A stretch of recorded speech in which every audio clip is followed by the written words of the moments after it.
जय हिंद। नमस्कार साथियों, आप सभी लोगों का मोस्ट वेलकम है आज के इस नए क्लास में।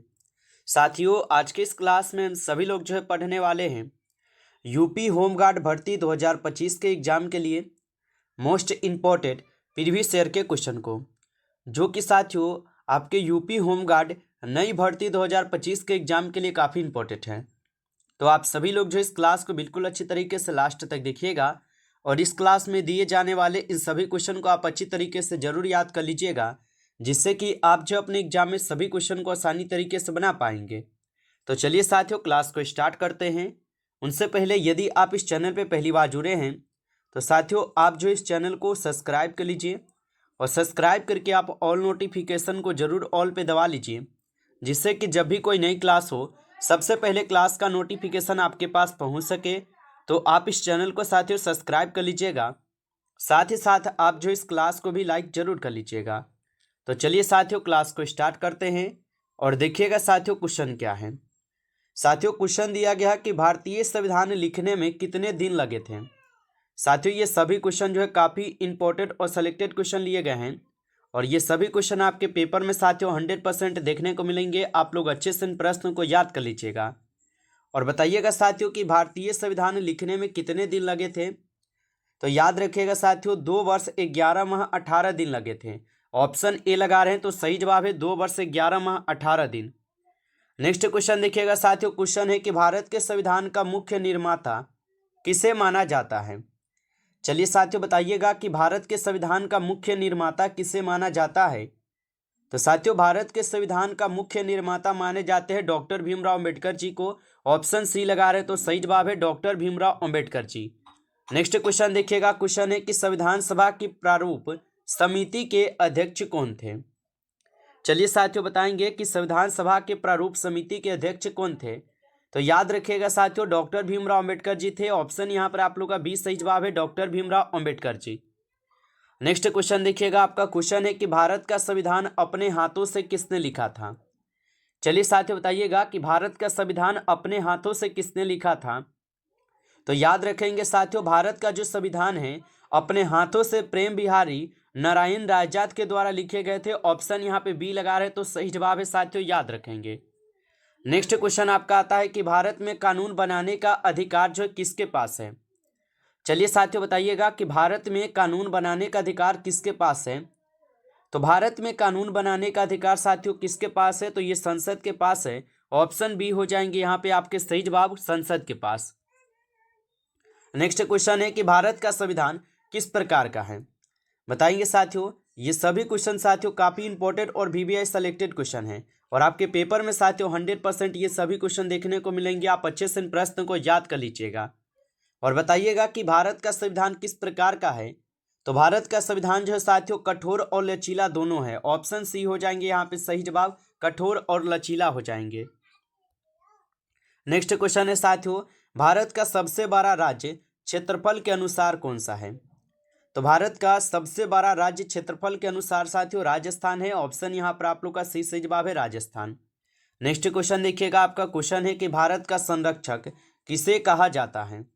चलिए साथियों बताइएगा कि भारत का संरक्षक जो है किसे कहा जाता है। तो याद रखिएगा भारत का संरक्षक कहते हैं सुप्रीम कोर्ट को। ऑप्शन यहाँ पे आप लोग का 20 सही जवाब है साथियों, सुप्रीम कोर्ट को कहते हैं। नेक्स्ट क्वेश्चन देखिएगा, आपका क्वेश्चन है कि किस अनुच्छेद में शिक्षा का अधिकार है। चलिए साथियों बताएंगे कि किस अनुच्छेद में शिक्षा का अधिकार है। तो याद रखिएगा अनुच्छेद 21 के ए में जो है शिक्षा का अधिकार है। ऑप्शन यहाँ पे साथियों बी जो इस क्वेश्चन का सही जवाब है, अनुच्छेद 21 के ए में। नेक्स्ट क्वेश्चन देखेंगे साथियों, क्वेश्चन है किस ग्रह को लाल ग्रह जो है कहा जाता है। चलिए बताइएगा साथियों किस ग्रह को लाल ग्रह कहा जाता है। तो याद रखिएगा मंगल ग्रह को साथियों यहाँ पे लाल ग्रह भी बोला जाता है। ऑप्शन बी सही जवाब है। नेक्स्ट क्वेश्चन देखेंगे साथियों, क्वेश्चन है कि विश्व का सबसे बड़ा महाद्वीप है। चलिए साथियों आंसर लगाइएगा, विश्व का सबसे बड़ा महाद्वीप कौन सा है। तो विश्व का सबसे बड़ा महाद्वीप है साथियों यहाँ पर एशिया महाद्वीप। ऑप्शन यहाँ पर आप सभी लोग का 20 सही जवाब है एशिया महाद्वीप। नेक्स्ट क्वेश्चन देखिएगा साथियों, क्वेश्चन है कि राष्ट्रीय ध्वज का डिजाइन किसने बनाया था। चलिए साथियों बताइएगा राष्ट्रीय ध्वज का डिजाइन किसने बनाया था। तो याद रखिएगा साथियों राष्ट्रीय ध्वज का डिजाइन जो है पिंगली बैकैया के द्वारा बनाई गई थी। ऑप्शन बी लगा रहे हैं तो सही जवाब है पिंगली बैकैया। अगला क्वेश्चन देखिएगा साथियों, क्वेश्चन है कि विश्व का सबसे ऊंचा पर्वत कौन सा है। तो विश्व का सबसे ऊंचा पर्वत जो है यहां पर आपके माउंट एवरेस्ट हो जाएंगे। ऑप्शन यहां पर आप लोग का बी सही जवाब है, माउंट एवरेस्ट जो विश्व का सबसे ऊंचा पर्वत है। नेक्स्ट क्वेश्चन देखिएगा साथियों, क्वेश्चन है कि भारत का संविधान जो ये लागू कब हुआ था। चलिए साथियों बताएंगे। और साथियों अभी तक आप इस क्लास को लाइक नहीं किए हैं तो आप इस क्लास को एक बार ज़्यादा से ज़्यादा लाइक जरूर कर लीजिएगा।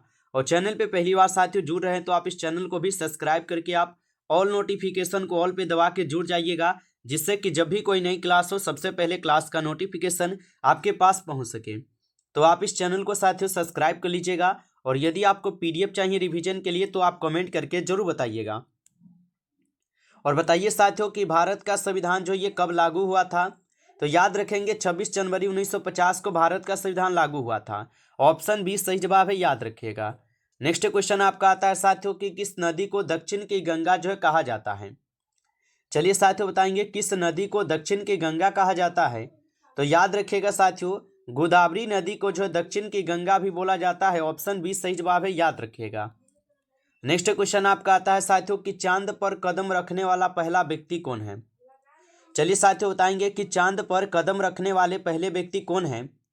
तो याद रखिएगा साथियों ये हो जाएंगे नील आर्मस्ट्रांग। ऑप्शन ए यहाँ पर आपका सही जवाब है, नील आर्मस्ट्रांग होगा।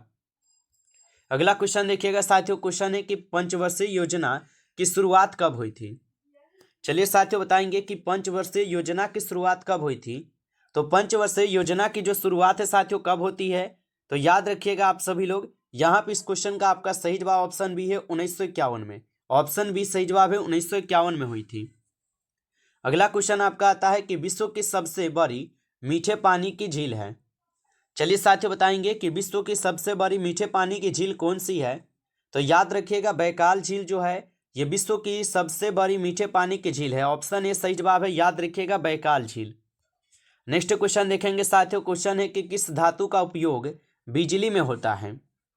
चलिए साथियों बताएंगे कि किस धातु का उपयोग बिजली में होता है। तो याद रखिएगा तांबा का उपयोग जो है बिजली में भी होता है। ऑप्शन ए सही जवाब है, तांबा। नेक्स्ट क्वेश्चन देखेंगे साथियों, क्वेश्चन है कि भारत में सर्वाधिक चाय उत्पादक कहाँ है। तो भारत में सर्वाधिक चाय उत्पादक जो है साथियों ये असम में होते हैं। ऑप्शन यहाँ पर आप लोग का सही जवाब है, असम में होगा। नेक्स्ट क्वेश्चन देखेंगे आप लोग का, क्वेश्चन है कि सौर मंडल का सबसे छोटा ग्रह कौन सा है। चलिए साथियों बताएंगे कि सौर मंडल का सबसे छोटा ग्रह कौन सा है। तो सौर मंडल का सबसे छोटा ग्रह बुध ग्रह है। ऑप्शन ए सही जवाब है साथियों, बुध ग्रह है, याद रखेंगे। अगला क्वेश्चन आपका आता है कि हिंदी दिवस जो है ये कब मनाया जाता है। चलिए साथियों बताइएगा हिंदी दिवस जो है ये कब मनाया जाता है। तो हिंदी दिवस जो है साथियों ये 14 सितंबर को मनाई जाती है। ऑप्शन ए सही जवाब है, 14 सितंबर को। नेक्स्ट क्वेश्चन देखिएगा साथियों, क्वेश्चन है कि विश्व का सबसे बड़ा महासागर है। चलिए साथियों बताएंगे कि विश्व का सबसे बड़ा महासागर कौन सा है। तो याद रखिएगा प्रशांत महासागर जो ये विश्व का सबसे बड़ा महासागर है। ऑप्शन सी सही जवाब है, प्रशांत महासागर। नेक्स्ट क्वेश्चन आपका आता है साथियों कि भारत का राष्ट्रीय चिन्ह कहाँ से लिया गया है। चलिए साथियों बताएंगे कि भारत का जो राष्ट्रीय चिन्ह है ये कहाँ से लिए गए हैं। तो याद रखिएगा साथियों भारत का राष्ट्रीय चिन्ह जो ये सारनाथ से ली गई है।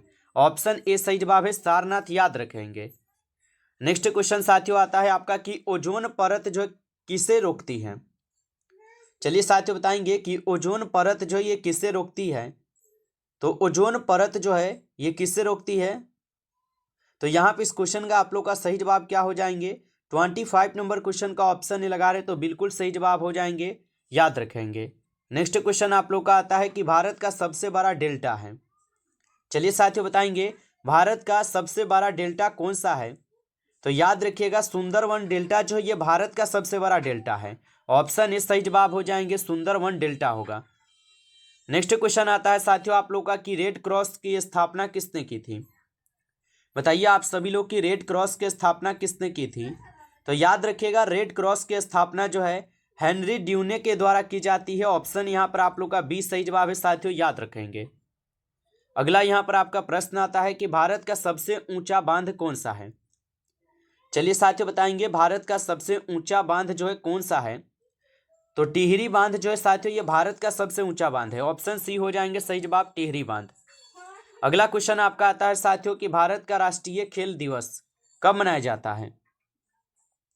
तो भारत का जो राष्ट्रीय खेल दिवस है साथियों ये 29 अगस्त को मनाई जाती है। ऑप्शन ए यहाँ पर आपके सही जवाब हो जाएंगे 29 अगस्त को। नेक्स्ट क्वेश्चन देखिएगा, क्वेश्चन है कि यूएनओ की स्थापना कब हुई थी। बताइए साथियों यूएनओ की स्थापना कब हुई थी।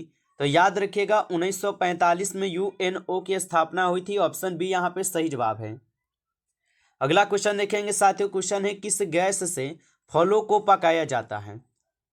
चलिए साथियों बताएंगे किस गैस से फलों को पकाया जाता है।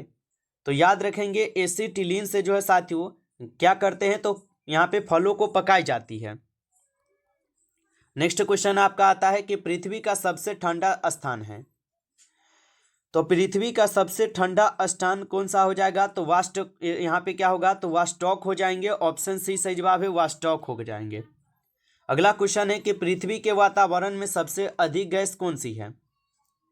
चलिए साथियों बताएंगे कि पृथ्वी के वातावरण में सबसे अधिक गैस कौन सी है। तो याद रखिएगा नाइट्रोजन गैस जो पृथ्वी के वातावरण में सबसे अधिक गैस है।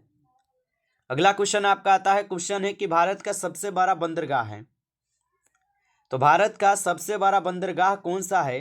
तो याद रखिएगा मुंबई बंदरगाह जो ये भारत का सबसे बड़ा बंदरगाह है। नेक्स्ट क्वेश्चन आप लोग का आता है कि ओलंपिक खेल कितने वर्ष बाद होते हैं। चलिए बताएंगे साथियों, तो ओलंपिक खेल जो है ये कुल 4 वर्ष के बाद होते हैं। ऑप्शन यहाँ पर क्या सी लगा रहे हैं, तो सही जवाब है 4 वर्ष के बाद होती है। नमस्कार साथियों, इस क्लास में टॉप 35 क्वेश्चन थे जो कि काफ़ी इंपॉर्टेंट और सिलेक्टेड क्वेश्चन थे। ये सभी क्वेश्चन आपके एग्जाम के लिए। साथियों यदि आपको ये क्लास अच्छा लगा हो तो आप इस क्लास को ज़्यादा से ज़्यादा लाइक जरूर कर लीजिएगा, और चैनल पे पहली बार जुड़ रहे हैं तो आप इस चैनल को भी सब्सक्राइब करके आप ऑल नोटिफिकेशन को ऑल पे दबा के जुड़ जाइएगा, जिससे कि जब भी कोई नई क्लास हो सबसे पहले क्लास का नोटिफिकेशन आपके पास पहुंच सके। तो आप इस चैनल को साथियों सब्सक्राइब कर लीजिएगा। अगर आपको पीडीएफ चाहिए रिवीजन के लिए साथियों तो आप कमेंट करके जरूर बताइएगा। चलिए फिर मिलते हैं आपसे एक नेक्स्ट टॉपिक के साथ नेक्स्ट क्लास में। तब तक के लिए जय हिंद, जय भारत।